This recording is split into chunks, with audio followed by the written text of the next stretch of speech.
अध्यक्ष महोदय डॉक्टर सदानंद शुक्ला जी को प्रणाम करते हैं। मंच पर सभी विद्वानों को मैं चरण स्पर्श करता हूँ और सबसे पहले जो हमारे गढ़ देवता उपस्थित हैं उनको मैं बार बार प्रणाम करता हूँ कि आपने हमारे संस्थान के प्रति अपना सहयोग दिया, हम उसके आभारी हैं। अब विषय पर आते हैं। हमारे पीटीएस राणा जी ने बड़ा ही अच्छा प्रश्न रखा है, प्रयास करूंगा समाधान करने का।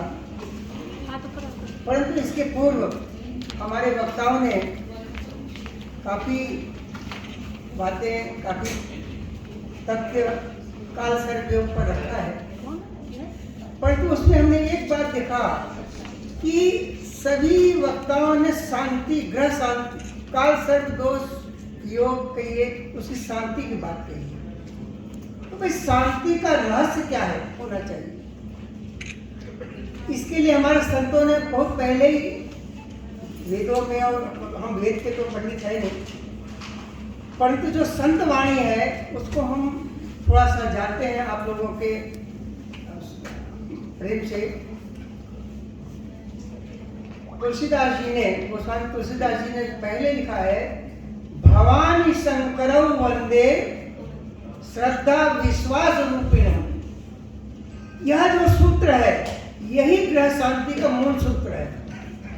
आप कितना भी कुछ भी कर लीजिए, कोयला बहा दीजिए नदी में, लकड़ी बहा दीजिए और क्या क्या कर लीजिए, भवानी शंकरौ वंदे श्रद्धा विश्वास रूपिण, दो बात है, खाली वंदे नहीं, श्रद्धा विश्वास रूपिण। और इसके बिना किसी भी प्रकार का, चाहे आप रुद्री करा लीजिए, चाहे कुछ भी करा लीजिए, ये सब एक शास्त्रीय औपचारिकताएं हैं, ऐसा मेरा मत है। बिना श्रद्धा विश्वास के अभाव में कोई फल नहीं देने वाला है, ऐसा मेरा मत है। ये हमारे संतों ने कहा है कि भवानी शंकरौ वंदे, माने पार्वती और शंकर तभी आपके सामने प्रत्यक्ष होंगे जब श्रद्धा विश्वास रूप यह हमारे साथ जुटेगा। शास्त्रों में जो विधि बताया गया है वो तो विधि उन विद्वानों ने तपस्या करके, अनुभव करके और व्यवहारगत उस तथ्य को उतारते हुए लिखा है।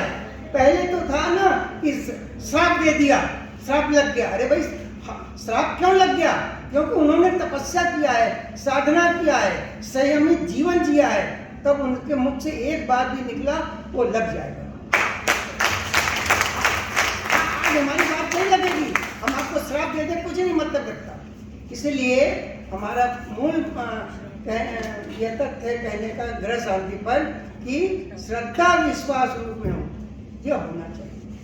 अब हम काल सर्प दोष के बारे में कुछ बातें कहते हैं। जहाँ तक हमारे माननीय राणा साहब ने प्रश्न पूछा है, तो इस प्रश्न के पीछे एक बात ही छिपा हुआ है